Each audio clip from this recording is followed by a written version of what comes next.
এই যে মহাপবিত্র ভূমি, এই মহাপবিত্র ভূমি আমাদের হাতছাড়া হয়েছে কেন? কিভাবে হাতছাড়া হলো? একটা ছোট্ট ঘটনা বলে সেই কারণের বিশ্লেষণে চলে যাব। ওমর ইবনুল খাত্তাব রাদিয়াল্লাহু তাআলা আনহু যখন জেরুজালেম বিজয় করেন, তখন আবু উবাইদা ইবনুল জাররাহ চিঠি লিখেছেন আমিরুল মুমিনিন খলিফাতুল মুসলিমিনের কাছে। সেই দিন জেরুজালেম ঘেরাও করে রেখেছিল যতজন মুজাহিদ, তার মধ্যে 4000 শুধু ছিল সাহাবী। 4000 শুধু ছিল সাহাবী, যারা জেরুজালেম ঘেরাও করে রেখেছিলেন। চিঠি লেখা হয়েছে, আপনি নিজে উপস্থিত হলে চাবি হস্তান্তর হবে, আপনি নিজে উপস্থিত না হলে চাবি হস্তান্তর হবে না। তো ওমর রাদিয়াল্লাহু তাআলা মদিনা থেকে রওনা করেছেন প্রায় 1200 থেকে 1500 কিলোমিটারের পথ জেরুজালেমে পৌঁছার উদ্দেশ্যে। তো যখন তিনি পৌঁছাচ্ছেন, সহিহ সূত্রে প্রমাণিত যে তখন তিনি উটের যে লাগাম আছে সেই লাগাম ধরে টানছিলেন, আর তার গোলামকে উটের পিঠে বসিয়ে রেখেছিলেন, আর তার পোশাক ছিল জীর্ণ শীর্ণ। তো আবু উবাইদা ইবনুল জাররাহ হন্তদন্ত হয়ে ওমর রাদিয়াল্লাহু তাআলার নিকটে ছুটে গেছেন। ছুটে গিয়ে বলছেন যে ইন্নার রওমা ইয়ানজুরু ইলাইনা নাজরাতা কিল্লাহ, আজকে আপনি যে পোশাক পরে এসেছেন আর যে অবস্থায় প্রবেশ করছেন আমিরুল মুমিনিন, আজকে জানেন কি বিজয় হচ্ছে? রোমান এম্পায়ারের সবচেয়ে বড় তীর্থস্থল, রোমান এম্পায়ারের সবচেয়ে বড় তীর্থস্থল জেরুজালেম আপনি বিজয় করছেন। হাজার হাজার পাদ্রী এখানে অপেক্ষমান আছে। আজকে আপনি যে অবস্থায় উপস্থিত হয়েছেন, এটা তো মুসলমানদের মান সম্মান নষ্ট করে দিবে। ওমর রাদিয়াল্লাহু তাআলা বলছেন, তুমি না বলে অন্য কেউ যদি এই কথা বলতো আমি কষ্ট পেতাম না। আমরা জাহিলি যুগে দুনিয়ার কোনো মানুষ আমাদের চিনত না। আজকে মরুভূমির এক রাখালকে আল্লাহ সুবহানাহু ওয়া তাআলা কোথায় নিয়ে গেছে? একজন অপরিচিত, অজানা, অচেনা মরুভূমির একজন ব্যক্তিকে আল্লাহ সুবহানাহু ওয়া তাআলা আজকে এমন জায়গায় নিয়ে গেছে যে তার হাতে রোমান এম্পায়ারের সবচেয়ে বড় তীর্থস্থল জেরুজালেম বিজয় হচ্ছে। এই সম্মান, পোশাক আশাক, কাপড় চোপড়, ধন দৌলত ইত্যাদি দিয়ে আসেনি। আ'আজ্জানাল্লাহু বিল ইসলাম, কোন রিওয়ায়াতে আছে বিকিতাবিল্লাহ, আল্লাহ আমাদেরকে সম্মান দিয়েছে কোরআনের অনুসরণের কারণে, ইসলামের অনুসরণের কারণে। বলেন আল্লাহু আকবার।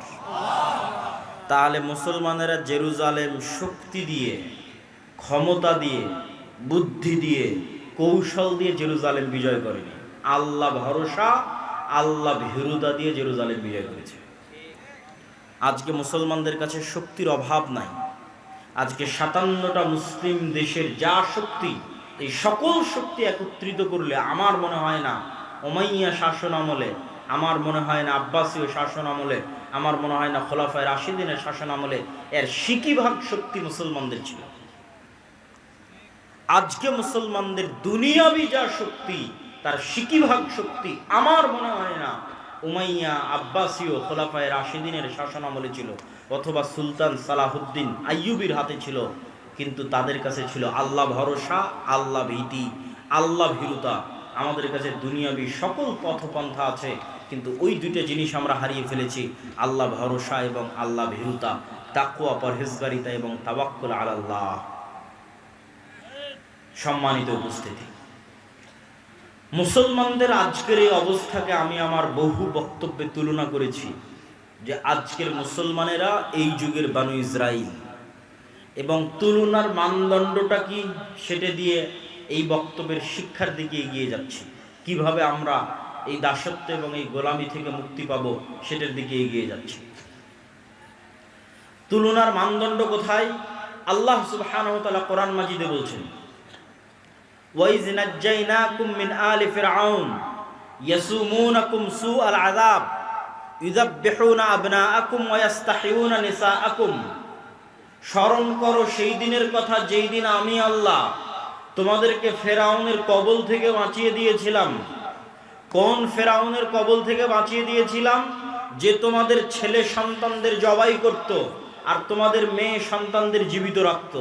তাহলে ওই যুগের বানু ইসরাইলদের উপর ফেরাউনের জুলুমের মাপকাঠি হচ্ছে ফেরাউন ওই যুগের বানু ইসরাইলদের ছেলে সন্তানদের জবাই করত, মেয়ে সন্তানদের বাঁচিয়ে রাখতো, ঠিক কাছাকাছি ওই রকমই জুলুম আজকের যুগের ফেরাউনেরা আজকের যুগের মুসলমানদের উপর গাজাই করতেছে। কাছাকাছি ওই রকমের জুলুম, বরং তার চেয়ে ভয়ঙ্কর হতে পারে, তার চেয়ে ভয়াবহ হতে পারে। এখানে নারী পুরুষ শিশু পার্থক্য ছাড়াই গত 1.5 বছরে 50,000-এর বেশি নারী পুরুষ শিশুকে গাজার মাটিতে হত্যা করা হয়েছে। নাউজুবিল্লাহ। আর সমগ্র পৃথিবীর চোখের সামনে, সমগ্র মুসলিম বিশ্বের চোখের সামনে, সম্মানিত উপস্থিতি। তাহলে আমি বলছি আজকের যুগের মুসলমানেরা আজকের যুগের বানু ইসরাইল, ওই যুগের বানু ইসরাইলের উপর যেভাবে ফেরাউনের জুলম এবং অত্যাচার চলত, এবং এটা বলার পিছনে আমার লজিক আর একটা আছে, এটার থেকে আপনাদের শিক্ষা আছে। সেই লজিকটা হচ্ছে, পবিত্র কোরআন খোলেন, সূরা বাকারা পড়েন। সূরা বাকারায় আল্লাহ সুবহানাহু তাআলা যেই জাতির বর্ণনা লম্বা সময় যাবত দিয়েছেন, সেই জাতির নাম বানু ইসরাইল। লম্বা সময় যাবত ছোট্ট ছোট্ট ঘটনা আল্লাহ বানু ইসরাইলের তুলে ধরেছে। তো বানু ইসরাইলের ঘটনা এত ব্যাপক আকারে পবিত্র কোরআনে তুলে ধরার এটি রহস্য হতে পারে যে যেই দিন বানু ইসমাইল বানু ইসরাইলের মতো হয়ে যাবে, সেই দিন যেন তারা বানু ইসরাইলের এই 4000 বছর আগের ঘটনা থেকে শিক্ষা নেয়। এই জন্য উম্মতে মুহাম্মাদীর শিক্ষার জন্য বানু ইসরাইলের এত লম্বা ঘটনা আল্লাহ সুবহানাহু ওয়া তাআলা কোরআন মাজিদে তুলে দিলেন, যেন একদিন আসতে পারে যেই দিন উম্মতে মুহাম্মাদীর অবস্থা বানু ইসরাইলের মতো হতে পারে। দুই একটা কথা কি বানু ইসরাইলের, তাহলে আপনি উম্মতে মুহাম্মাদীর সাথে মিলাতে পারবেন। বানু ইসরাইলের দুই একটা কথা হচ্ছে আল্লাহ সুবহানাহু ওয়া তাআলা কোরআনে সূরা বাকারায় যেভাবে তুলে ধরেছেন। আমি শুধু দুই একটা উদাহরণ দেব, বিস্তারিত আপনি সূরা বাকারাও পড়তে পারেন, বিস্তারিত আমার বই সমসাময়িক মুসলিম বিশ্ব এবং ফিলিস্তিনেও পড়তে পারেন। কি সেই ঘটনা? সেই ঘটনা হচ্ছে বানু ইসরাইলেরা চোখের সামনে দেখলো ফেরাউন ডুবে গেছে, চোখের সামনে নিজে চোখে দেখেছে ফেরাউনকে ডুবতে। কোন ফেরাউন? যে ফেরাউন তাদের ছেলে সন্তানদের জবাই করত, মেয়েদের বাঁচিয়ে রাখত। এই চোখের সামনে ফেরাউনকে ডুবতে দেখার পরও বানু ইসরাইল মূসা আলাইহিস সালাতু ওয়াস সালামকে বলছে, লান নুমিনা লাকা হাত্তা নারাল্লাহ জাহরা, মূসা ততক্ষণ পর্যন্ত তোমার আল্লাহর উপর ঈমান আনয়ন করব না যতক্ষণ না স্বচক্ষে তোমার আল্লাহকে না দেখছি। নাউজুবিল্লাহি মিন যালিক। এরা স্বচক্ষে ফেরাউনকে ডুবতে দেখেছে। ফেরাউনকে স্বচক্ষে ডুবতে দেখার পর নবীকে বলছে, তোমার তাওরাত বিশ্বাস করি না, তোমার আল্লাহর কথা বিশ্বাস করি না স্বচক্ষে যতক্ষণ আল্লাহকে না দেখবে। লোহিত সাগর পার হয়ে আজকের যে বিশাল মরুভূমি আছে, সিনাই মরুভূমি, এই বিশাল সিনাই মরুভূমিতেই মূসা আলাইহিস সালাতু ওয়াস সালাম বানু ইসরাইলকে নিয়ে ঘুরপাক খাচ্ছেন। তো একদিকে লোহিত সাগরের লবণাক্ত পানি, আর মরুভূমিতে পানি আসবে কোথায় থেকে? ওয়াইজ ইসতাসকা মূসা লিকওমিহি ফাকুল নাযরিব বিআসাকাল হাজার ফানফাজারাত মিনহু ইসনাতা আশারাতা আইনা। যখন মূসার কওম মূসাকে বলল পানির ব্যবস্থা করে দাও, তখন আমি মূসাকে বললাম, মূসা লাঠি দিয়ে পাথরে আঘাত করো। মূসা আলাইহিস সালাতু ওয়াস সালাম লাঠি দিয়ে পাথরে আঘাত করলেন। তখন বানু ইসরাইলের জন্য 12টা ঝর্ণা তৈরি হলো। 12টা ঝর্ণা কেন, কে বলতে পারবেন? ইয়াকুব আলাইহিস সালাতু ওয়াস সালামের 12 সন্তানের জন্য, ইউসুফ আলাইহিস সালাতু ওয়াস সালামে সহ 12 ভাইয়ের জন্য। মানে ঘটনার ধারা হয়তো মিলাতে পারেননি, আমি সুন্দর করে মিলিয়ে দিই। ইব্রাহিম আলাইহিস সালাতু ওয়াস সালামের সন্তান ইসহাক, ইসহাক আলাইহিস সালাতু ওয়াস সালামের সন্তান ইয়াকুব, ইয়াকুব আলাইহিস সালাতু ওয়াস সালামের সন্তান ইউসুফ। এতদূর পর্যন্ত সবাই জেরুজালেমে আছে, মানে ফিলিস্তিনে আছে, আজকের মসজিদে আকসা এবং তার আশেপাশে আছে। ইউসুফ আলাইহিস সালাম কুয়াতে ভাইয়েরা ফেলে দিল, মিশরের বাজারে বিক্রি হয়ে গেলেন। তারপরে ইউসুফ আলাইহিস সালাম যখন বাপের সাথে মিলিত হয়ে গেলেন, তখন পুরো বংশ জেরুজালেম ফিলিস্তিন থেকে কোথায় চলে গেল? মিশরে চলে গেল। ইউসুফ আলাইহিস সালাতু ওয়াস সালামের 400 বছর পর মিশরে মূসা আলাইহিস সালাম আসতেছে। ইউসুফ আলাইহিস সালাতু ওয়াস সালামের 350-400 বছর পর ইউসুফ আলাইহিস সালামের ভাইদের বংশেই, ইয়াকুব আলাইহিস সালাতু ওয়াস সালামের সন্তানদের বংশেই 400 বছরের বংশ এত বড় হয়ে গেছে। 12 ভাইয়ের সন্তান, সন্তান তার সন্তান, তার সন্তান, তার সন্তান, সব নবীর সন্তান। যারা বলতেছে যে আল্লাহকে না দেখা পর্যন্ত ঈমান আনয়ন করব না, এরা ইব্রাহিম আলাইহিস সালাতু ওয়াস সালামের সন্তান, এরা ইউসুফ আলাইহিস সালাতু ওয়াস সালাম এবং তার ভাইদের সন্তান 400 বছর পর। যারা বলতেছে তোমার আল্লাহকে বলো যে পানির ব্যবস্থা করে দিতে, তখন আল্লাহ মুসা আলাইহিস সালাতু ওয়াস সালামকে বললেন লাঠি দিয়ে পাথরে আঘাত করো, তো 12টা ঝর্ণা তৈরি হলো। 12টা ঝর্ণা কাদের সম্মানে? 12 ভাইয়ের, 12 গোত্রের, 12 বংশের সম্মানে। এমনকি মুফাসসিরিনে কেরাম লিখছে, যখন মুসা আলাইহিস সালাতু ওয়াস সালাম সমুদ্রে লাঠি দিয়ে আঘাত করেন, তখন একটা রাস্তা নয় 12টা রাস্তা তৈরি হয়েছিল। ইয়াকুব আলাইহিস সালামের 12 সন্তানের 12 বংশধরের সম্মানে 12টা রাস্তা তৈরি হয়েছিল। তারা বলতেছে যে আল্লাহকে ততক্ষণ ঈমান আনয়ন করবো না যতক্ষণ না দেখবো। তাদের আরেকটা উদাহরণ দেখেন তো, যেহেতু মরুভূমি, খাবারের কোনো ব্যবস্থা নাই, তো আল্লাহ আসমান থেকে মান্না এবং সালোয়া ব্যবস্থা করে দিয়েছে খাবারের জন্য। আর পানি, পাথর ফেটে পানি বের হচ্ছে মরুভূমির মধ্যে, পাথর ফেটে পানি বের হচ্ছে মরুভূমির মধ্যে, আসমান থেকে খাবার আসতেছে। তারপরেও তাদের সহ্য হচ্ছে না, তারা বলছে লান নাসবিরা আলা তুআমিন ওয়াহিদ উদউ লানা রাব্বাক। মুসা, এক খাবার, এই সকাল সন্ধ্যা একই মান্না সালোয়া, আর সকাল সন্ধ্যা পানি আর মান্না সালোয়া। মান্না সালোয়ার বিবরণ পড়তে গেলে আপনারা আশ্চর্য হবেন। আজকের পৃথিবীর সবচেয়ে দামি মাশরুম, যেটা কেজি বাংলাদেশি টাকায় 4 থেকে 5 লক্ষ টাকা, আজকের বাংলাদেশি টাকায় পৃথিবীর যেটা সবচেয়ে দামি মাশরুম, বিশেষ সময়ে বিশেষ কালে উৎপাদিত হয়, সেই মাশরুম আর বিশেষ এক পাখির গোস্ত হচ্ছে মান্না সালোয়া, যার 1 কেজির দাম বাংলা টাকায় 4 থেকে 5 লক্ষ টাকা। সেটা তাদেরকে জান্নাত থেকে দেওয়া হতো। তখন তারা বলছে লান নাসবিরা আলা তুআমিন ওয়াহিদিন, এক খাবার ভালো লাগে না, তোমার আল্লাহকে বলো এই মাটি থেকে আদা, রসুন, পেঁয়াজ, চাল, গম, ডাল ইত্যাদি উৎপাদন করে দিতে। তখন আল্লাহ সুবহানাহু ওয়া তাআলা বলছেন ঠিক আছে, এগুলো উৎপাদন করার জন্য তো শস্য, সবুজ শ্যামল জমি লাগবে। আছে আজও ফিলিস্তিন শস্য শ্যামল সবুজ জমি, প্রচুর পরিমাণে জাইতুন উৎপাদন হয় আজও ফিলিস্তিনে, তিন উৎপাদন হয় প্রচুর পরিমাণে। তো সেই জমি আল আরজুল মুকাদ্দাসা, পবিত্র ভূমি। কোন পবিত্র ভূমি? 400 বছর আগে এই পবিত্র ভূমিতে তোমাদের বাপদাদা ইয়াকুব, ইসহাক, ইব্রাহিম বসবাস করত। কিন্তু ইউসুফ আলাইহিস সালাতু ওয়াস সালামের কারণে তোমরা মিশরে চলে এসেছিলে। তার 400 বছর পর আজকে তোমরা এখানে, তো এই মাটি তোমাদের, তোমরা এখন সেই মাটি বিজয়ের জন্য যুদ্ধ অবতীর্ণ হও। তখন এরা সব নবীর সন্তান, তারা বলতেছে মুসা আলাইহিস সালাতু ওয়াস সালামকে, ইযহাব আনতা ওয়া রাব্বুকা ফাকাতিলা, মুসা তুমি আর তোমার আল্লাহ গিয়ে যুদ্ধ করো। নাউযুবিল্লাহি মিন যালিক। তাহলে খালি বনু ইসরাইলের 2-1টা ঘটনার উদাহরণ দিলাম, যা যেই ঘটনাগুলো আল্লাহ কোরআনে বলেছেন সূরা বাকারাতে, আমি 2-1টা করে আয়াত পড়েছি আর সেখান থেকে অনুবাদ করেছি। তাহলে এবার বলেন তো, নবীদের সন্তানেরা 400 বছরে এতটা সংকীর্ণ মনা, এতটা ন্যারো মাইন্ডেড, এতটা আত্মমর্যাদাহীন, এতটা আত্মসম্মানহীন, এতটা গোলামের স্বভাবে কিভাবে তাদের চরিত্র পরিবর্তন হয়ে গেল? আমি যখন প্রথম ইউরোপ যাই, তখন মূলত আমি এই হিসাবটা মিলাতে পেরেছি। ইউরোপে গিয়ে যখন দেখলাম, ইংল্যান্ডে গিয়ে যখন দেখলাম মুসলমানদের জন্ম নিবন্ধন, সার্টিফিকেট, পাসপোর্ট, ইংল্যান্ডে প্রবেশ, ইউরোপে প্রবেশ, অ্যাসাইলাম ক্লেম করা, সেখানে কাগজপাতি রেডি করা, তারপরে সেখানে সরকারের কাছ থেকে বেনিফিট নেওয়া, বেকারত্ব ভাতা হোক, সন্তান সন্ততির ভাতা হোক, প্রত্যেকটা ধাপ অধিকাংশে মিথ্যার উপর প্রতিষ্ঠিত।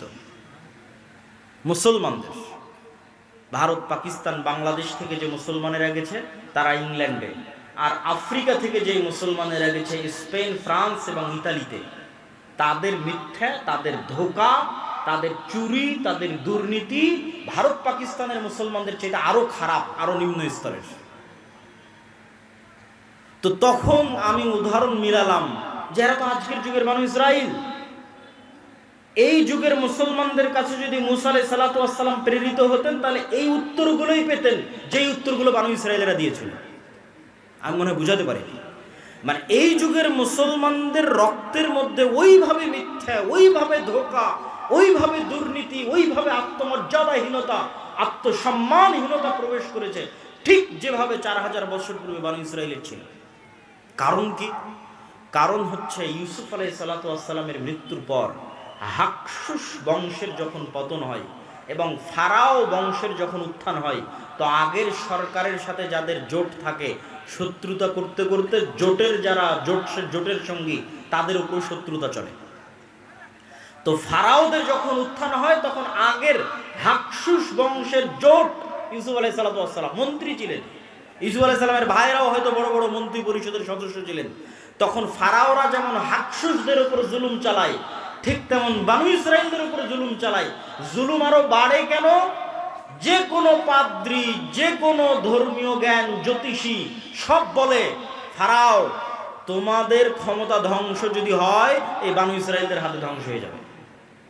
তখন আরো ভয়, আরো আতঙ্ক, আরো অত্যাচার। তো দীর্ঘ ৩০০ বছরের জুলম, অত্যাচার এবং গোলামির জীবন, গোলামি করতে করতে চরিত্র নষ্ট হয়ে গেছে। গোলামি করতে করতে কিভাবে চরিত্র নষ্ট হয় তার উদাহরণ কি? এখানে দুইজন গোলামের মধ্যে যদি আমি একটা রুটি নিক্ষেপ করি, তাহলে তারা দুই গোলাম রুটি নিয়ে কাড়াকাড়ি করবে। একটা রুটি পাওয়ার জন্য মিথ্যা বলবে, একটা রুটি পাওয়ার জন্য ধোঁকা দিবে, একটা রুটি পাওয়ার জন্য মারামারি লেগে যাবে। এটা জন্মগত স্বভাব তৈরি হবে গোলামদের মধ্যে। ঠিক মুসলমানদের একই অবস্থা হয়েছে ১৯০ বছর ব্রিটিশদের গোলামি করার কারণে।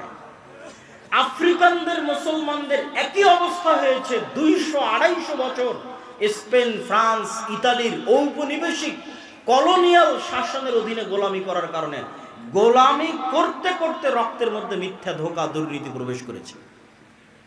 সম্মানিত উপস্থিতি, তাহলে ওই যুগের বানু ইসরাইল আর এই যুগের মুসলমানদের সাথে মিলে গেলে একটা কথা সামারি সারমর্ম হিসেবে বের হয়ে আসে যে নবীর সন্তানদের চরিত্র ধ্বংস হয়েছে গোলামির কারণে, উম্মতে মুহাম্মাদীর চরিত্র ধ্বংস হয়েছে গোলামির কারণে।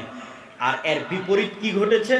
এর বিপরীত, মুসা আলাইহিস সালাতু ওয়াস সালামকে আল্লাহ যদি ফেরাউনের বাড়িতে না নিয়ে যেতেন, আর মুসা আলাইহিস সালাতু ওয়াস সালাম যদি বানু ইসরাইলের সাথে মানুষ হতো, তাহলে মুসা আলাইহিস সালামের রক্তের মধ্যেও গোলামির স্বভাব তৈরি হয়ে যেত।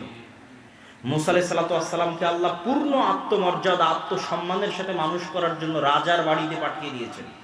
তাহলে মুসা আলাইহিস সালামের স্বাধীন চেতা মনোভাব ঠিক থাকবে।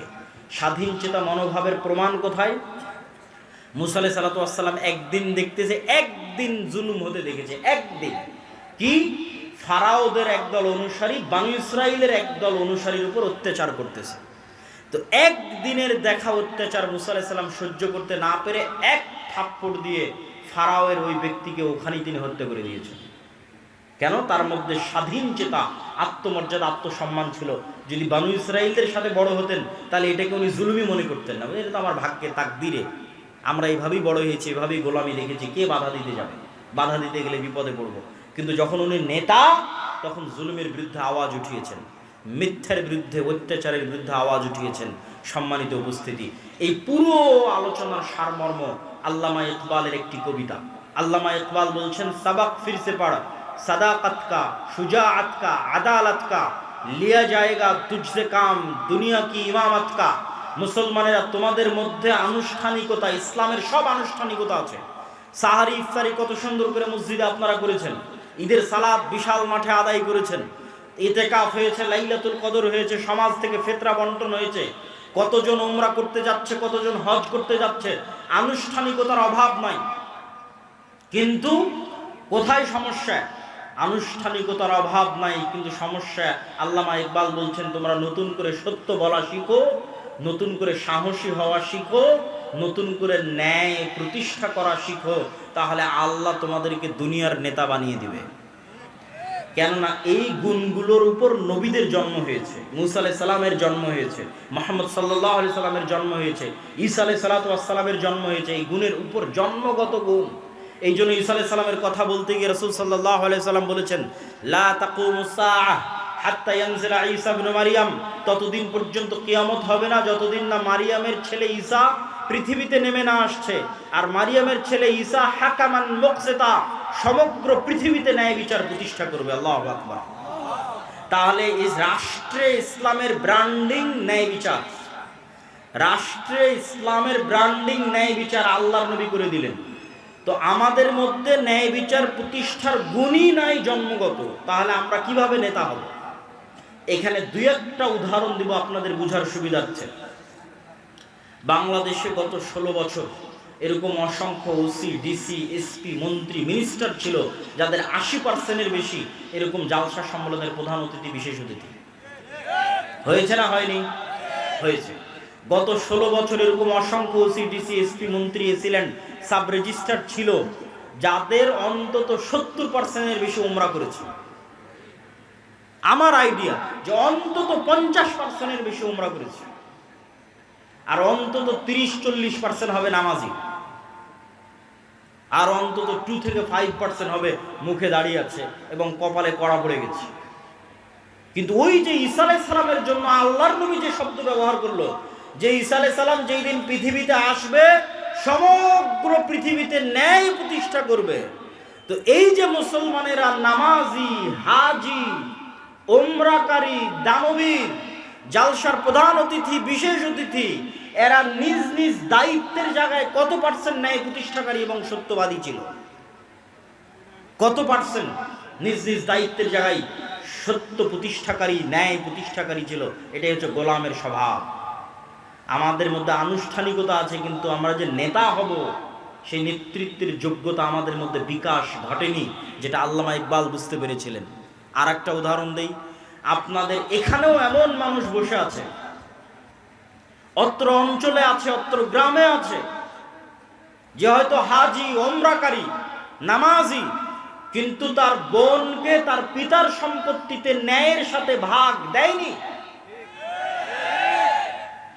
ন্যায়ের সাথে ভাগ দেওয়া মানে একদল আছে ভাগ থেকে বঞ্চিত করেছে, আর একদল আছে ভাগ দিয়েছে ন্যায়ের সাথে দেয়নি। যেটা বেশি দামি রাস্তার পাশে ফরওয়ার্ড জমি সেটা নিজে নিয়েছে, যেটা কম দামি, কম আবাদ হয়, পানিতে ডুবে থাকে, সেটা বোনকে দিয়েছে। তাহলে যে ব্যক্তি তার পরিবারে ন্যায় প্রতিষ্ঠা করতে পারলো না, আল্লাহ কিভাবে তাকে রাষ্ট্রের ন্যায় প্রতিষ্ঠার যোগ্য মনে করবে? আমাকে উত্তর দেন। কেননা রাষ্ট্রে ইসলাম যাওয়া মানে ন্যায় বিচার প্রতিষ্ঠা হওয়া। দলিল ঈসা আলাইহিস সালাম সম্পর্কে আল্লাহর নবী যা বললেন, এক বাক্যে ব্র্যান্ডিং করলেন। তাহলে রাষ্ট্রে ইসলাম মানে ন্যায় বিচার। তো মুসলমান লিল্লাহে তাকবীরতে রাষ্ট্রে ইসলাম নিয়ে যাবে, তো সেই মুসলমান তো তার পরিবারে ন্যায় প্রতিষ্ঠা করতে পারেনি, তাহলে আল্লাহ কিভাবে ওই মুসলমানকে রাষ্ট্রে ন্যায় প্রতিষ্ঠার যোগ্য মনে করবেন? অসম্ভব। বরং ওই মুসলমানকে যদি রাষ্ট্রের দায়িত্ব দেওয়া হয়, গত 16 বছর যা দুর্নীতি হয়েছে, ওই বেটা তার চেয়ে বেশি দুর্নীতি করবে। কেননা সে যদি তার বোনের সাথে দুর্নীতি করতে পারে, 16 কোটি মানুষের সাথে করতে পারে না? করতে পারে। সম্মানিত উপস্থিতি, ঠিক আপনাদের অঞ্চলে আর একটা বড় অন্যায়, মানুষের সাথে অন্যায় প্রচলিত আছে, সেটা যে ডিমান্ডের ভিত্তিতে, যৌতুকের ভিত্তিতে বিবাহ। নামাজি, হাজি, উমরাকারী, মাদ্রাসা মসজিদ কমিটির মেম্বার, কিন্তু ছেলেকে বিবাহ দেওয়ার ক্ষেত্রে ডিমান্ড এবং যৌতুকের অভাব নাই। তাহলে সে ওই মেয়ে এবং মেয়ের পরিবারের উপর ন্যায় প্রতিষ্ঠা করতে পারেনি। তো যে তার বৌমা এবং বৌমায়ের পরিবারের উপর ন্যায় প্রতিষ্ঠা করতে পারেনি, তাকে আল্লাহ রাষ্ট্রের ন্যায় প্রতিষ্ঠার যোগ্য মনে করবে? অসম্ভব, ইম্পসিবল। এটা গেল সাধারণ জনগণের কথা। আর প্রথমে গেল যারা রাষ্ট্রের বিভিন্ন দায়িত্বে আছে তাদের কথা। এবার আসেন আলেম ওলামাদের কথা। মসজিদ, মাদ্রাসা, ইসলামী দল, ইসলামী সংগঠন, সব জায়গায় ইসলামের বাহ্যিক আনুষ্ঠানিকতা বিরাজমান আছে। দাড়ি, টুপি, সালাত, সিয়াম, হজ, যাকাত সবকিছু আছে, কিন্তু আপনি আশ্চর্য হবেন যে ন্যায় কতটুকু আছে সেটা যদি খুঁজতে যান, পার্সেন্টেজে মিলবে না।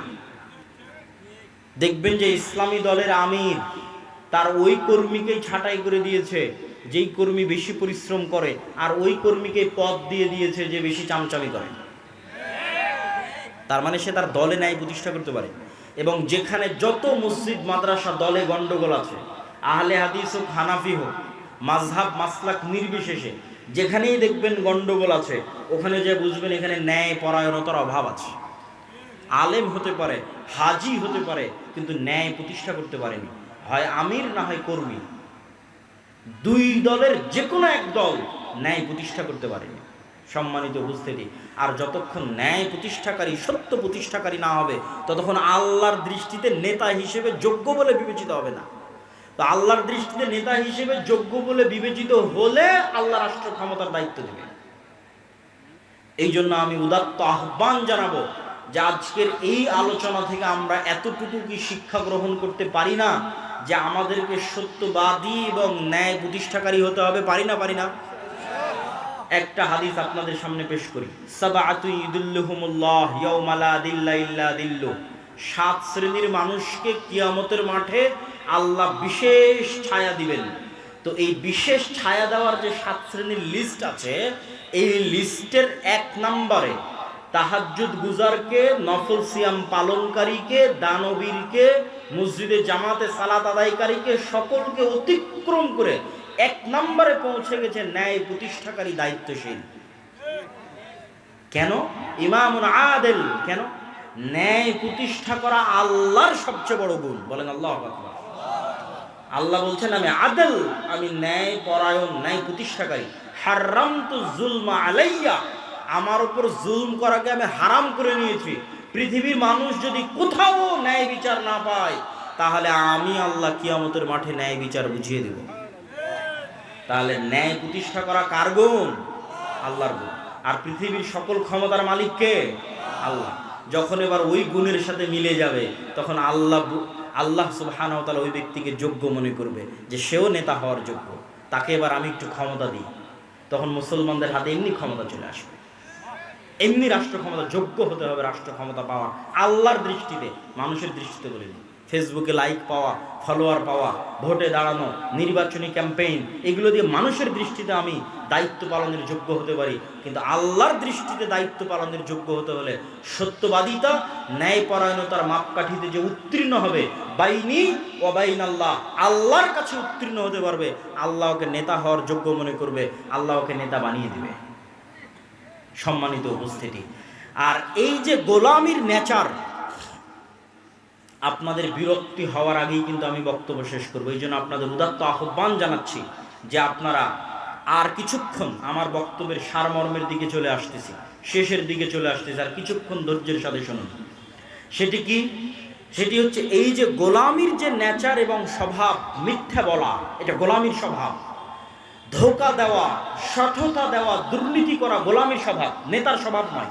তার একটা উদাহরণ, আবু সুফিয়ান কাফের মুশরিক, কিন্তু বাই বর্ন জন্মগত নেতা।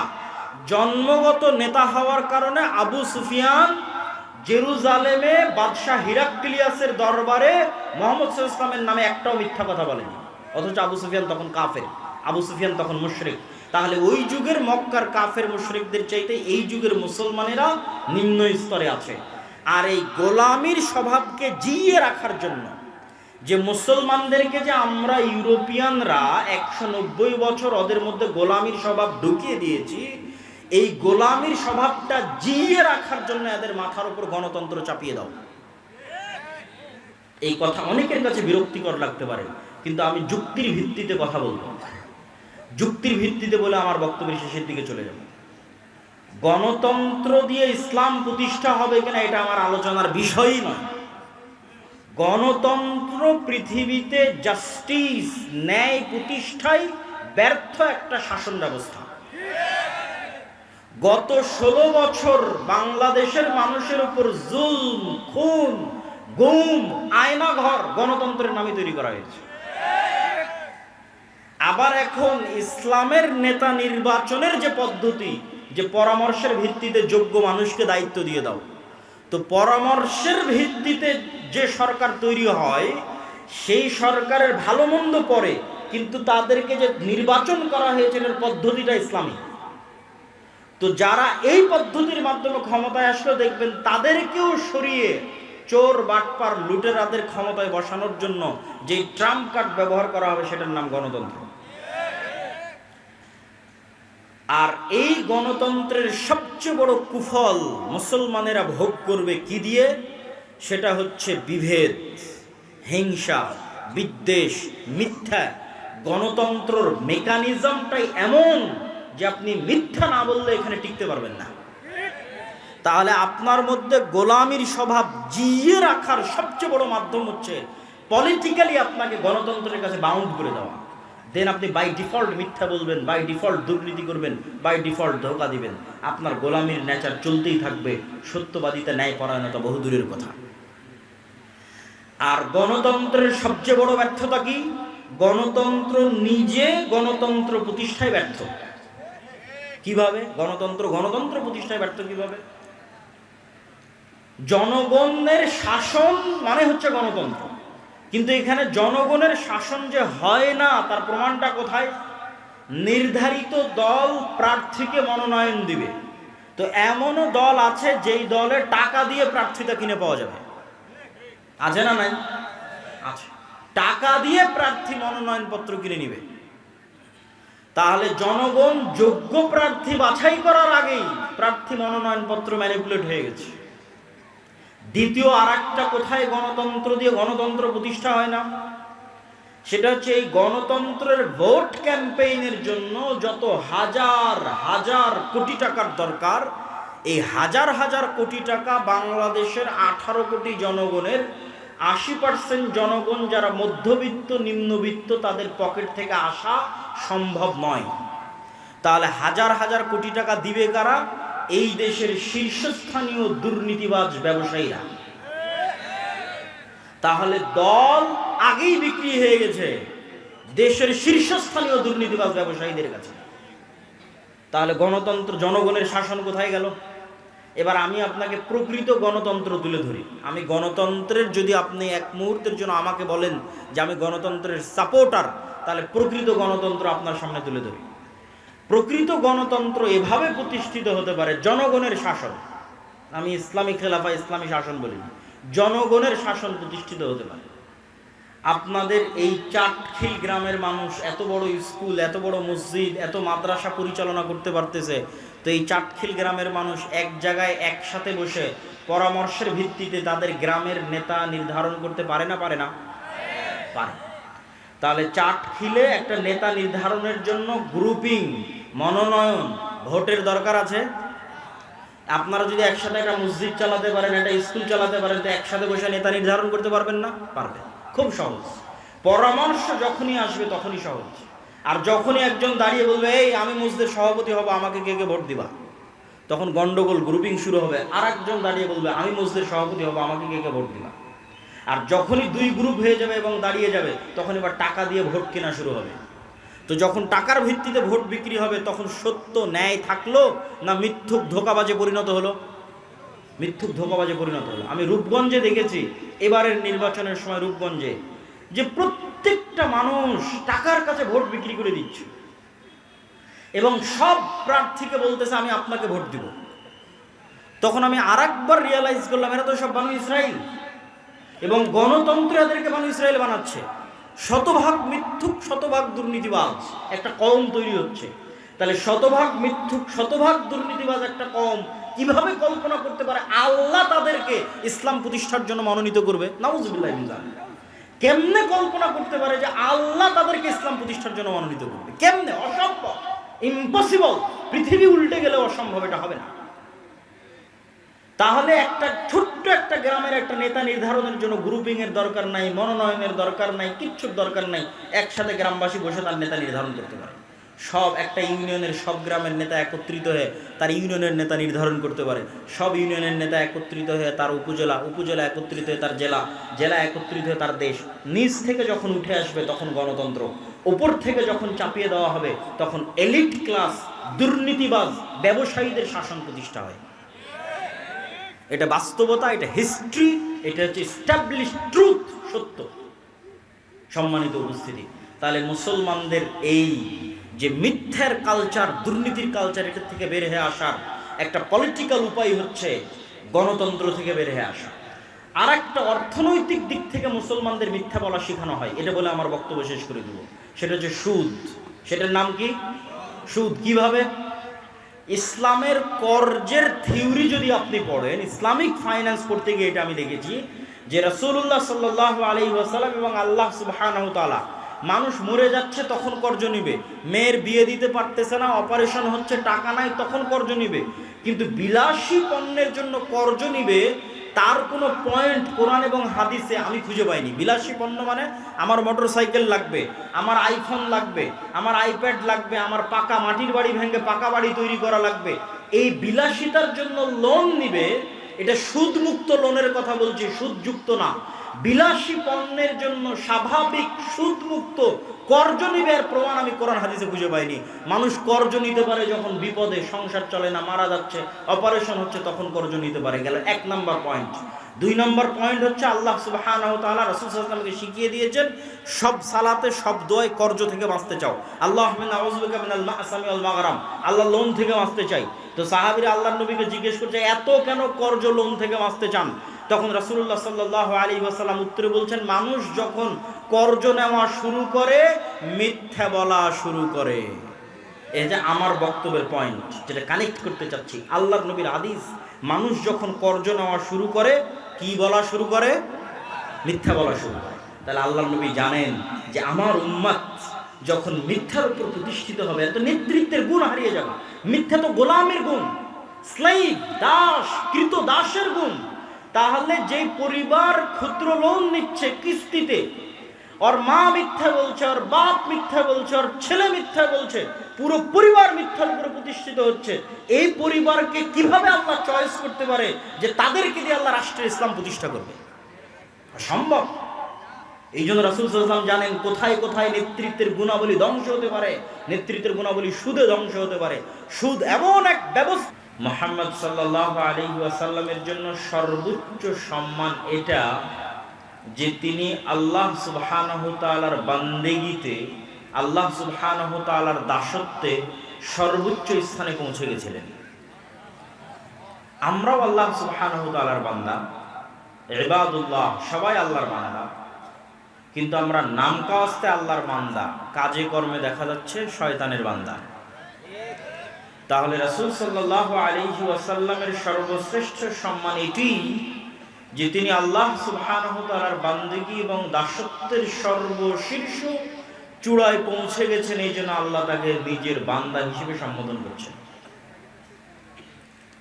তো আল্লাহ সুবহানাহু তাআলা তার বান্দাকে রাতের বেলা সফর করিয়েছেন। রাতের বেলা সফরকে আরবিতে বলা হয় ইসরা, আসরা, রাতে সফর করিয়েছেন। কোথায় থেকে? মিনাল মসজিদিল হারাম, মসজিদ হারাম মক্কা থেকে, ইলাল মসজিদিল আকসা, দূরবর্তী মসজিদ পর্যন্ত। আকসা শব্দের অর্থ হচ্ছে দূরবর্তী। যেহেতু মক্কা থেকে মসজিদে আকসা দূরে, এই জন্য মক্কার মানুষ মসজিদে আকসাকে মসজিদ আকসা বলত, যে দূরের মসজিদ হিসেবে সম্বোধন করত। সেটি আল্লাহ সুবহানাহু ওয়া তাআলা কোরআনে তুলে ধরেছেন। কোন মসজিদ আকসা? এই পয়েন্টটা হচ্ছে আমাদের জন্য আজকের এই আলোচনার মূল অংশ, যে কারণে আয়াত তুলে ধরা। আল্লাযী বারাকনা হাওলাহ, যেই মসজিদে আকসার চারিদিক আমি আল্লাহ বরকত দিয়ে ঘিরে দিয়েছি। আল্লাহু আকবার। সেই বরকত সীমাবদ্ধ না সীমাহীন, তা আল্লাহ সুবহানাহু ওয়া তাআলা কোরআন মাজিদের আরেক আয়াতে বলছেন। ওয়ানাজ্জাইনাহু ওয়া লূতান, আমি এই মাটিতে, যেই মাটির কথা আমরা এখন বলছি মসজিদ আকসা এবং তার পার্শ্ববর্তী অঞ্চল, এই মাটিতে আমি আশ্রয় দিয়েছি কাকে? ইব্রাহিমকে এবং লূতকে। ওয়ানাজ্জাইনাহু ওয়া লূতান ইলাল আরদিল্লাতী, ওই মাটিতে আশ্রয় দিয়েছি বারাকনা ফিহা লিল আলামিন, ইব্রাহিম এবং লূতকে ওই মাটিতে আশ্রয় দিয়েছি যেখানে বরকত রেখেছি সারা পৃথিবীর মানুষের জন্য। আল্লাহু আকবার। আল্লাহ সুবহানাহু ওয়া তাআলা কোরআনে বলছেন, আমি অনুবাদ করছি, বারাকনা ফিহা লিল আলামিন, যেই মাটিতে আমি আল্লাহ বরকত রেখেছি সীমাবদ্ধ নয়, শুধু ফিলিস্তিনবাসীর জন্য নয়, শুধু মসজিদ আকসা এবং তার পার্শ্ববর্তী মানুষদের জন্য, লিল আলামিন, সমগ্র পৃথিবীবাসীর জন্য বরকত রেখেছি। আর ইব্রাহিম এবং লূতকে কিভাবে আশ্রয় দিলেন? আলাইহিমা সালাতু ওয়াস সালাম। লূত আলাইহিস সালাতু ওয়াস সালামের ঘটনা তো আপনারা জানেনই, যে মসজিদে আকসা বা জেরুজালেম থেকে দূরবর্তী কোনো অঞ্চলে লূত আলাইহিস সালাতু ওয়াস সালামের শহর ছিল। বর্তমান গবেষকদের দাবি অনুযায়ী জর্ডান বা জর্ডানের ডেড সি অঞ্চল, যেই শহরকে পাপাচারের কারণে আল্লাহ সুবহানাহু ওয়া তাআলা উল্টিয়ে দিয়েছিলেন। আলিয়াহা সাফেলাহা, যার উঁচু স্থান নিচু করে দিয়েছেন এবং নিচুটা উঁচু করে দিয়েছেন, উল্টিয়ে দিয়েছেন, এবং তাদের উপর বৃষ্টি বর্ষণ হয়েছে, আগুনের অগ্নি বৃষ্টি বর্ষণ হয়েছে। তো এই ধ্বংসযজ্ঞ চালানোর পর লূত আলাইহিস সালাতু ওয়াস সালামকে আল্লাহ কোথায় আশ্রয় দিলেন? লূত আলাইহিস সালামকে যে আল্লাহ বাঁচালেন, তার সাথে থাকা ঈমানদারদের বাঁচালেন, তো আল্লাহ বলছেন আমি তাদেরকে ধ্বংস থেকে বাঁচিয়ে এই পবিত্র ভূমিতে আশ্রয় দিয়েছি, যেটা মসজিদ আকসা এবং তার পার্শ্ববর্তী অঞ্চল। আর একজন কাকে আশ্রয় দিয়েছি? ওয়ানাজ্জাইনাহু, হায়ের মার্জে হচ্ছে ইব্রাহিম, ইব্রাহিম আলাইহিস সালাতু ওয়াস সালামকে আশ্রয় দিয়েছি। কিভাবে? ইব্রাহিম আলাইহিস সালাতু ওয়াস সালামের পিতৃস্থল হচ্ছে বর্তমান ইরাকের রাজধানী বাগদাদ থেকে অনতিদূরে, যেই বাগদাদকে আল্লাহ সুবহানাহু ওয়া তাআলা কোরআন মাজিদে বলেছেন বাবেল, ওয়া মা উনজিলা মিনাল মালাকাইনি, আল্লাহ দুইজন ফেরেশতা অবতীর্ণ করেছিলেন হারুত এবং মারুত নামে বিবাবেল, বাবেল নগরীতে অবতীর্ণ করেছিলেন। সেই বাবেলকেই আজকে বলা হয় বাগদাদ। এই বাগদাদ বা বাবেল নগরীর নিকটবর্তী কোন অঞ্চল হচ্ছে ইব্রাহিম আলাইহিস সালাতু ওয়াস সালামের পিতৃপুরুষের আবাসস্থল। যখন ইব্রাহিম আলাইহিস সালাতু ওয়াস সালামের পিতা তাকে তার বাড়ি থেকে বের করে দিলেন, তথা বাগদাদ থেকে বের করে দিলেন, তথা ইরাক থেকে বের করে দিলেন, তখন আল্লাহ কোরআনে বলছেন আমি ইব্রাহিমকে আশ্রয় দিয়েছি এই পবিত্র মাটিতে, আল্লাহু আকবার, তথা মসজিদ আকসা এবং তার পার্শ্ববর্তী অঞ্চল, যেটাকে রাসূল সাল্লাল্লাহু আলাইহি ওয়াসাল্লাম হাদিসে বলেছেন শাম, সিরিয়া। আজকের শাম রাসূল সাল্লাল্লাহু আলাইহি ওয়াসাল্লামের শাম নয়।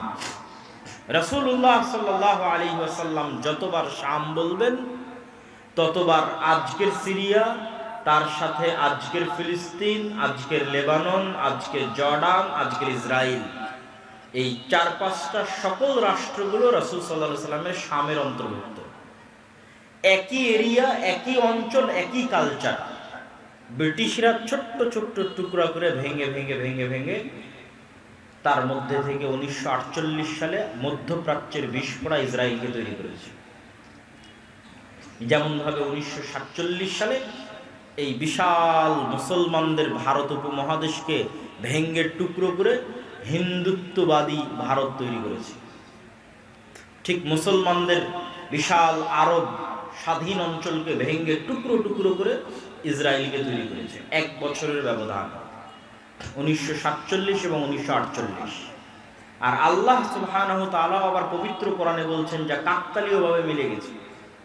আল্লাহ সুবহানাহু ওয়া তাআলা আবার পবিত্র কোরআনে বলছেন যে মুমিনদের উপর যারা আসাদ্দুন নাস আদাওয়া, শত্রুতার দিক থেকে মুমিন এবং মুসলমানদের উপর সারা পৃথিবীর সকল জাতি গোত্র ধর্ম বর্ণকে ছাড়িয়ে যাবে 2টা গোত্র, একটা হচ্ছে আজকের যুগের জায়নিস্টরা, আর একটা হচ্ছে আজকের যুগের ব্রাহ্মণ্যবাদীরা। জায়নিস্টরা এবং ব্রাহ্মণ্যবাদীরা মুসলমানদের সাথে যা শত্রুতা করবে, পৃথিবীর আর কেউ সেই শত্রুতা করবে না, এটা আমি বলিনি, আল্লাহ বলছেন। তো সেই শত্রুতা করার কাকতালীয়ভাবে সময়কালও মিলে গেছে 1947 এবং 1948। এই জন্য আমার কিছু বক্তব্যে বলা আছে যে বাংলাদেশের মধ্যে গাজা হওয়ার সকল সম্ভাবনা বিরাজমান, যদি ইল্লা মান রাহিমা রব্বি, যদি আমার প্রতিপালক আল্লাহ সুবহানাহু ওয়া তাআলা আমাদের প্রতি দয়া না করেন। সম্মানিত উপস্থিতি, তাহলে কি বলছিলাম? আলোচনা করছিলাম এই মাটির পবিত্রতা, এই মাটির মহত্ব সম্পর্কে। এই মাটিকে যে পবিত্র মাটি হিসেবে ঘোষণা করা হয়েছে সেটিও আল্লাহ সুবহানাহু ওয়া তাআলা পবিত্র কোরআনে ঘোষণা করেছেন। আল্লাহ সুবহানাহু ওয়া তাআলা যখন বনু ইসরাইলকে আদেশ দিচ্ছেন যে তোমরা বিজয়ের জন্য, যুদ্ধের জন্য এগিয়ে যাও, প্রবেশ করো এই শহরে, তখন আল্লাহ সুবহানাহু ওয়া তাআলা পবিত্র কোরআনে এই শহরকে সম্বোধন করেছেন উদখুলুল আরদাল মুকাদ্দাসা, তোমরা এই পবিত্র নগরীতে প্রবেশ করো, যেখান থেকে আমরা বলি বাইতুল মুকাদ্দাস। আল্লাহ কোরআন মাজিদে বলেছেন আল আরদুল মুকাদ্দাসা, পবিত্র ভূমি। আল্লাহ কোরআনে বলছেন আমি মসজিদ আকসা এবং তার চারপাশে বরকত রেখেছি। মহান আল্লাহ সুবহানাহু ওয়া তাআলা কোরআন মাজিদে বলছেন এই মাটিতে সমগ্র পৃথিবীর জন্য বরকত রেখেছি। মহান আল্লাহ সুবহানাহু ওয়া তাআলা কোরআন মাজিদে বলছেন এই মাটিতে আমি আশ্রয় দিয়েছি ইব্রাহিমকে, এই মাটিতে আমি আশ্রয় দিয়েছি লূতকে আলাইহিমাস সালাতু ওয়াস সালাম। সম্মানিত উপস্থিতি, তাহলে ইব্রাহিম আলাইহিস সালাতু ওয়াস সালামের দারুল হিজরা, দারুল হিজরা মানে যেখান থেকে আমি যেখানে হিজরত করেছি। মুহাম্মদ সাল্লাল্লাহু আলাইহি ওয়াসাল্লাম মক্কা থেকে মদিনায় হিজরত করেছেন, এই জন্য মদিনা শেষ নবী মুহাম্মদ সাল্লাল্লাহু আলাইহি ওয়াসাল্লামের দারুল হিজরা। এই জন্য মদিনার প্রতি মুহাম্মদ সাল্লাল্লাহু আলাইহি ওয়াসাল্লামের ভালোবাসা ছিল সীমাহীন। এই জন্য ইসলাম কিয়ামত পর্যন্ত টিকে থাকবে, কোথাও যদি না থাকে মদিনায় থাকবে। ঠিক মুহাম্মদ সাল্লাল্লাহু আলাইহি ওয়াসাল্লাম তার পিতা ইব্রাহিমের দারুল হিজরা, ইব্রাহিম আলাইহিস সালাতু ওয়াস সালামের দারুল হিজরা শাম সম্পর্কে, হক যেমন মদিনায় থাকবে, হক তেমন শামে থাকবে, তার ভবিষ্যৎবাণী করতে গিয়ে রাসূলুল্লাহ সাল্লাল্লাহু আলাইহি সাল্লাম বলেন, আল্লাহুম্মা বারিক লানা ফি শামিনা, হে আল্লাহ আপনি আমার পিতা ইব্রাহিমের দারুল হিজরা সিরিয়াতে বরকত দান করুন। আর এক হাদিসে রাসূলুল্লাহ সাল্লাল্লাহু আলাইহি সাল্লাম বলেন, লা তাযালু তায়ফাতুম মিন উম্মতি যাহিরিনা আলাল হক লা ইয়াদুররুহুম মান খাযালাহুম আও লা ইয়াদুররুহুম মান খালাফাহুম আও কামা ক্বালা আলাইহিস সালাতু ওয়াস সালাম। কিয়ামত পর্যন্ত আমার উম্মতের একটি দল, একটি জামাত হকের উপর লড়াইরত থাকবে। কিয়ামত পর্যন্ত হকের উপর লড়াইরত থাকবে, পৃথিবীর কোনো শক্তি তাদের ক্ষতি করতে চাইলেও ক্ষতি করতে পারবে না। এই হাদিসের বিভিন্ন রিওয়ায়াতে রাসূলুল্লাহ সাল্লাল্লাহু আলাইহি সাল্লাম বলেছেন, তোমরা যদি তাদেরকে খুঁজতে চাও তাহলে শাম সিরিয়ার মাটিতে খুঁজো। তাহলে কি বোঝা গেল? আল্লাহর নবীর দারুল হিজরা মদিনায় যেমন হক থাকবে, কিয়ামত পর্যন্ত ঈমান এবং ইসলাম থাকবে, ঠিক রাসূল সাল্লাল্লাহু আলাইহি ওয়াসাল্লামের পিতা ইব্রাহিমের দারুল হিজরা শামে কিয়ামত পর্যন্ত হক থাকবে। সম্মানিত উপস্থিতি, এই মসজিদে আকসার ইতিহাস কি? আল্লাহ সুবহানাহু ওয়া তাআলা কোরআন মাজিদে বলেন, ইন্না আউওয়ালা বাইতিন উদিআ লিন-নাস বিবাক্কাহ, সারা পৃথিবীর মানুষের জন্য ইবাদত হিসেবে প্রথম যে মসজিদ তৈরি করা হয়েছে সেটা মক্কায়। কোরআনের আয়াত। তো সাহাবীরা রাসূল সাল্লাল্লাহু আলাইহি ওয়াসাল্লামকে জিজ্ঞেস করছে, আল্লাহর নবী প্রথম মসজিদ যদি মক্কার হারাম হয় সুম্মা আইয়ু, তাহলে মক্কার হারামের পর দ্বিতীয় পুরাতন মসজিদ কোনটা? সহিহ বুখারীর হাদিসে রাসূলুল্লাহ সাল্লাল্লাহু আলাইহি সাল্লাম উত্তরে বলছেন, দ্বিতীয় পবিত্র মসজিদ, পুরাতন মসজিদ হচ্ছে মসজিদ আকসা। সাহাবী জিজ্ঞেস করলেন, কাম বাইনাহুমা, আল্লাহর নবী মক্কার মসজিদে হারাম আর জেরুজালেমের মসজিদে আকসা এই দুইটার মধ্যে দূরত্ব কত দিনের? আল্লাহর নবী বললেন, 40 আম, 40 বছরের ব্যবধান। এই জন্য পৃথিবীর 3টে পবিত্রতম স্থান, যেই স্থানে যাওয়ার উদ্দেশ্যে, ইবাদতের উদ্দেশ্যে সফর করলে নেকি হবে। পৃথিবীর এমন 3টা পবিত্রতম স্থান, যেই স্থানে ইবাদত করার উদ্দেশ্যে সফর করলে নেকি হবে। এই 3টে পবিত্রতম স্থানের একটা হচ্ছে মক্কার মসজিদে হারাম, একটা মদিনার মসজিদে নববী, আর একটা জেরুজালেমের মসজিদে আকসা। কিন্তু দুর্ভাগ্য আমাদের, হতভাগা আমাদের জেনারেশন, কেননা আমাদের পূর্বপুরুষরা এই সৌভাগ্যে মণ্ডিত ছিলেন যে তারা হজ সফরে গেলে একসাথে 3টা পবিত্র মসজিদেই সালাত আদায়ের সুযোগ পেতেন। আর দুর্ভাগ্য আমাদের যে আমরা 2টা মসজিদে সালাত আদায়ের সুযোগ পাই, আর একটা মসজিদ থেকে আল্লাহ আমাদের বঞ্চিত করে রেখেছেন আমাদের কর্মফলের কারণে। সম্মানিত উপস্থিতি, এই মসজিদ কেন্দ্রিক আর 2টা সংক্ষিপ্ত ইতিহাস বলে এই পরিস্থিতির কারণ কি এবং আমাদের শিক্ষা কি সেই দিকে এগিয়ে যাব। আর 2টা সংক্ষিপ্ত ইতিহাস কি? সুলাইমান এবং দাউদ আলাইহিস সালাতু ওয়াস সালাম সমগ্র পৃথিবীব্যাপী যে মহা রাজত্ব প্রতিষ্ঠা করেছিলেন, যেই রাজত্ব অতীতে কেউ কোনোদিন প্রতিষ্ঠা করেনি, ভবিষ্যতে কেউ কোনোদিন প্রতিষ্ঠা করবে না, সেই মহা রাজত্বের হেডকোয়ার্টার, সেই মহা রাজত্বের রাজধানী ছিল এই জেরুজালেম, এই মসজিদে আকসা। এবং আজকের মসজিদে আকসার যে গ্রাউন্ড, এই গ্রাউন্ড সুলাইমান আলাইহিস সালাতু ওয়াস সালামের তৈরি করা। যে উঁচু এরিয়াটা সরজমিন থেকে, যে উঁচু এরিয়ার মধ্যে খ্রিস্টানদের গির্জাও আছে, ইহুদিদের সিনাগগও আছে, মুসলমানদের কিবলি মসজিদও আছে। কিবলি মসজিদটাই মূলত মসজিদে আকসা হিসেবে গণ্য হয়। আর পুরো গ্রাউন্ডটা আল আরজুল মুকাদ্দাসা, পবিত্র ভূমি হিসেবে গণ্য হয়। কিন্তু পুরো মসজিদটাই মুসলমানেরা সালাত, পুরো এরিয়াটাই মুসলমানেরা সালাত হিসেবে ব্যবহার করে না অথবা করার সুযোগ পায় না। তৃতীয় কি ঘটনা এই মসজিদের সাথে সম্পৃক্ত আপনারা সবাই জানেন।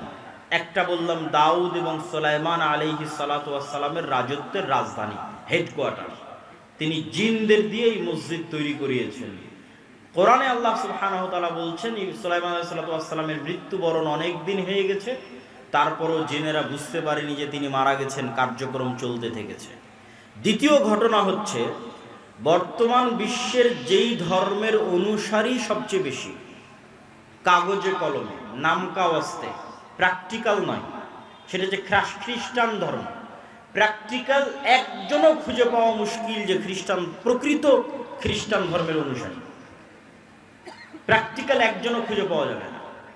কিন্তু নামকা ওয়াস্তে কাগজে কলমে খ্রিস্টান ধর্মের পরিচয় দেয় এই দিক থেকে পৃথিবীর সর্ববৃহৎ ধর্ম। এই পৃথিবীর সর্ববৃহৎ ধর্মের যিনি নবী ঈসা আলাইহিস সালাতু ওয়াস সালাম, বর্তমান পৃথিবী, ঈসা আলাইহিস সালাতু ওয়াস সালামের জন্ম জেরুজালেমে, এবং ঈসা আলাইহিস সালাতু ওয়াস সালামের মা মারিয়াম আলাইহাস সালাতু ওয়াস সালাম যেই মসজিদের খেদমত করতেন সেই মসজিদ, মসজিদ আকসা। আল্লাহু আকবার। এবং মারিয়াম আলাইহাস সালাতু ওয়াস সালাম যখন তার সন্তানকে প্রসব করছেন নির্জন অঞ্চলে গিয়ে মসজিদ আকসা থেকে, এবং পুনরায় যখন শহরে প্রবেশ করছেন এবং তার কোলে তার দুধের সন্তান, মানুষ তাকে জিজ্ঞেস করছে, মা কানা আবুকা ইমরাআ সাউইন ওয়া মা কানাত উম্মুকা বাগিয়া, তোমার পিতা তো খারাপ মানুষ ছিল না, তোমার মাও ব্যভিচারী ছিল না, তাহলে এই অবৈধ সন্তান কোথায় থেকে? নাউজুবিল্লাহ। তখন মারিয়াম আলাইহিস সালাতু ওয়াস সালাম ফাআশারাত ইলাইহি, বাচ্চার দিকে ইশারা দিচ্ছেন যে বাচ্চার সাথে কথা বলো। তখন তারা উত্তরে বলতেছে যে ওই ব্যক্তির সাথে কিভাবে কথা বলবো, মান কানা ফিল মাহদি সাবিয়া, যে এখন মায়ের কোলে দুধ পান করে, তার সাথে কথা বলার ঠাট্টা করা একই কথা। এই কথা বলাও শেষ হওয়া, ঈসা আলাইহিস সালাতু ওয়াস সালাম কোল থেকে বলে উঠছেন, ইন্নী আব্দুল্লাহ আতানিয়াল কিতাবা ওয়া জাআলানি নাবিয়্যা, আমি আল্লাহর বান্দা, আল্লাহ আমাকে কিতাব দিয়েছেন, আল্লাহ আমাকে নবী করেছেন। তো বললাম খ্রিস্টানেরা একজন প্র্যাকটিক্যাল খ্রিস্টান নয় কেন? যার নবী মুখ খুলেই বলছে আমি আল্লাহর বান্দা, তাকে তারা বানিয়ে দিয়েছে আল্লাহর সন্তান। নাউজুবিল্লাহ। ঈসা আলাইহিস সালাম মুখ খুলে বলছেন ইন্নী আব্দুল্লাহ, আমি আল্লাহর বান্দা, তাকে বানিয়ে দেওয়া হয়েছে আল্লাহর সন্তান। তাহলে কিভাবে প্র্যাকটিক্যাল খ্রিস্টান হতে পারে? ঈসা আলাইহিস সালাতু ওয়াস সালাম বলতে বলতে বলছেন, ওয়া আওসানি বিসসালাতি ওয়াজ যাকাতি মা দুমতু হাইয়া, আমার আল্লাহ আমাকে আদেশ দিয়েছেন আমি যতদিন বেঁচে থাকবো, মা দুমতু হাইয়া, যতদিন বেঁচে থাকবো ততদিন যেন সালাত আর যাকাত আদায় করি। আল্লাহু আকবার। আমাদের নবীর কথা বলছি না, ঈসা আলাইহিস সালাতু ওয়াস সালামকে আল্লাহ শুরুতেই মুখ দিয়ে যে কথা পবিত্র কোরআনে আল্লাহ উল্লেখ করছেন, তিনি উচ্চারণ করেছেন, মায়ের কোলে ছোট বাচ্চা, তখনও দুইটা জিনিস ছুটে যায়নি, একটা সালাত আর একটা যাকাত। সম্মানিত উপস্থিতি, এখানে একটু ছোট্ট বিরতি দিয়ে একটু সাইড লাইনের দু একটা কথা বলে আবার ফিরে আসতেছি। এখানে আর একটা ছোট্ট জিনিস আমাদের শিখার আছে, সেটা কি জানেন?